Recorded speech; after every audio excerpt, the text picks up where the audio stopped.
Good evening, visitors. Welcome to the Australian War Memorial's last post ceremony. My name is Melanie Cassar, and joining us today from the Royal Australian Air Force is Flying Officer Marnie Carl. We warmly welcome the family of Sergeant John McDonald Stewart, whose story will be told shortly. We welcome the veterans who have served, those that are still serving, and the families that love and support them. We acknowledge the members of RSL Services Clubs Association, RSL Victoria, and RSL Queensland, who are watching this broadcast of this ceremony across Australia. During this evening's ceremony, wreaths will be laid at the base of the pool of reflection by family and visitors to the memorial. If you are able, please stand and join in singing the national anthem.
If able, please be seated.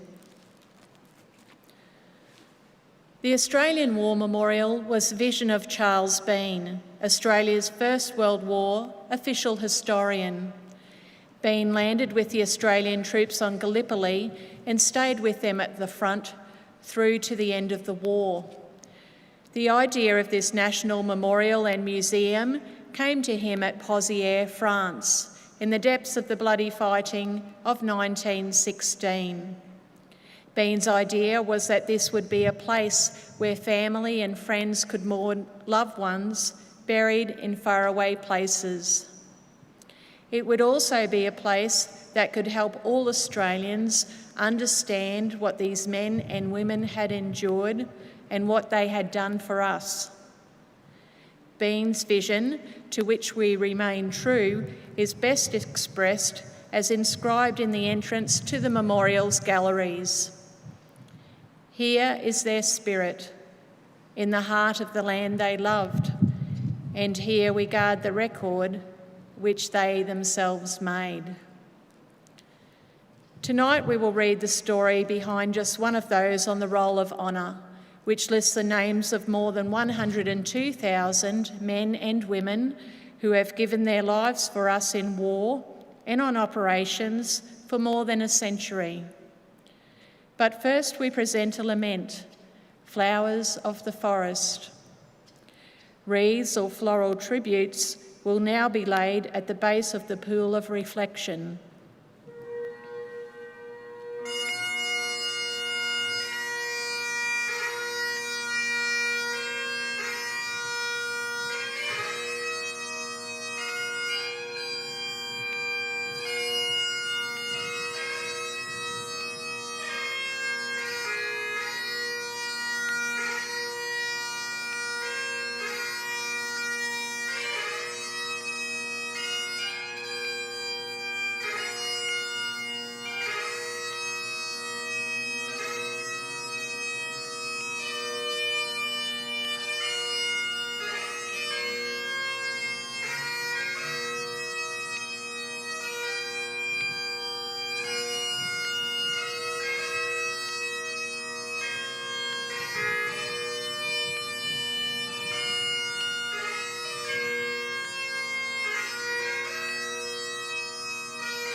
Today, we remember and pay tribute to Sergeant John McDonald Stewart.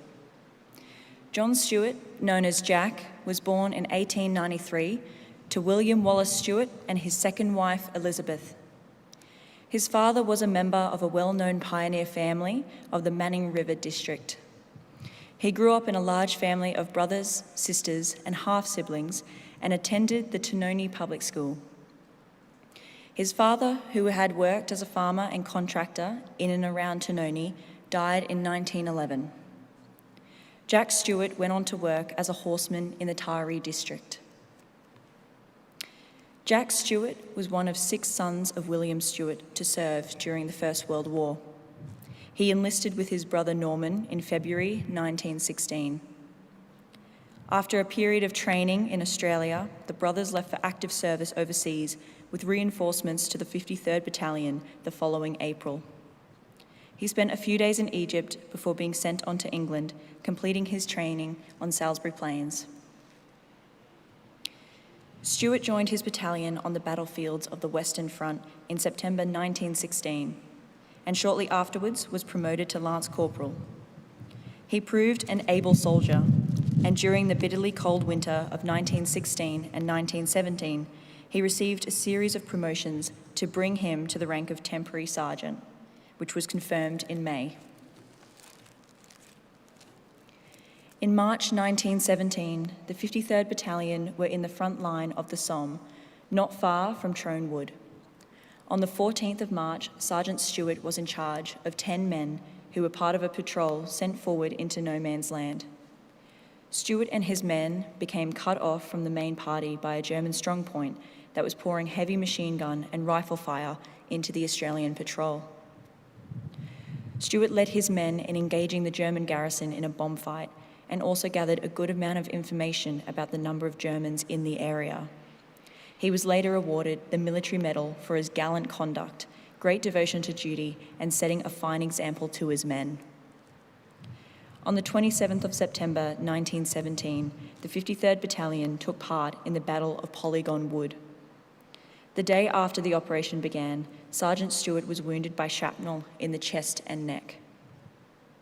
He was evacuated to hospital in England and spent several months recovering in convalescent and training camps.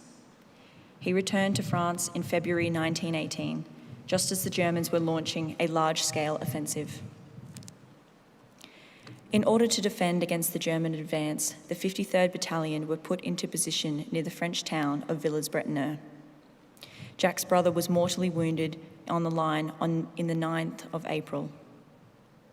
2 weeks later, on the 24th of April, a heavy German bombardment fell on the 53rd Battalion's position, following which everyone confidently waited for a German attack. The attack never came, but the battalion took a number of casualties from the artillery fire. One of those killed was Sergeant John McDonald Stewart. Little is known of the manner of his death, although it was almost certainly the result of a heavy artillery fire to which his battalion was subjected on the 24th of April, 1918. He was buried in the Villers-Bretonneux Military Cemetery, where he lies today.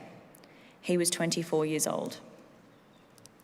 His name is listed on the Roll of Honour on my right, amongst almost 62,000 Australians who died while serving in the First World War. A photograph of Sergeant John Stewart is displayed today beside the pool of reflection. This is but one of the many stories of service and sacrifice told here at the Australian War Memorial. We now remember Sergeant John McDonald Stewart, who gave his life for us, for our freedoms, and in the hope of a better world.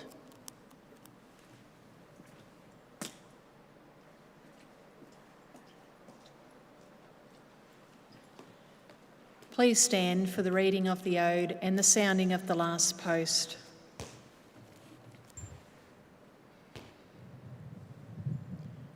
They shall grow not old, as we that are left grow old. Age shall not weary them, nor the years condemn. At the going down of the sun and in the morning, we will remember them. We will remember them.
lest we forget. lest we forget.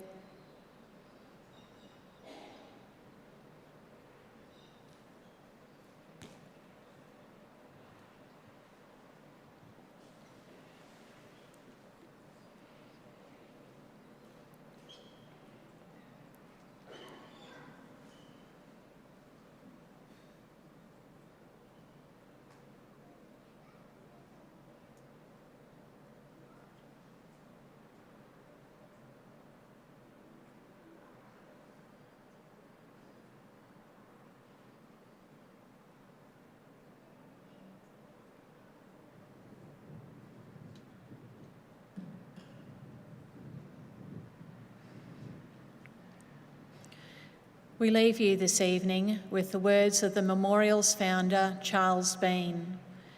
Many a man lying out there at Poziere or in the low scrub at Gallipoli with his poor, tired senses barely working through the fever of his brain has thought in his last moments, well, it's over.